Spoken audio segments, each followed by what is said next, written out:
অদ্ভুত তাই না? একটা সময় যে মানুষটার সঙ্গে 1 মিনিট কথা বলতে দেরি হলে মনটা ব্যাকুল হয়ে উঠত।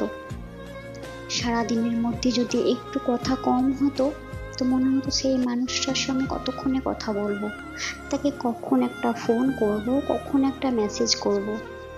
কিন্তু আজ দেখো 2 মাস হয়ে গেল, সেই মানুষটার সঙ্গে না কোনো যোগাযোগ, না কোনো মেসেজ, না কোনো ফোন। কিন্তু দিনগুলো দিব্যি কেটে যাচ্ছে, কিন্তু তবুও বুকের মধ্যে যে একটা হাহাকার, সেটা কিন্তু কিছুতেই কমছে না। কিছু না পাওয়া, কিছু অপূর্ণতা মনের মধ্যে রয়েই গেছে।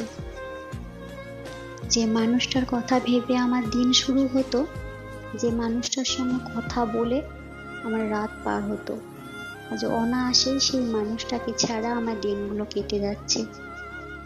তাই বলে কি তাকে আমি ভালোবাসা ছেড়ে দিয়েছি?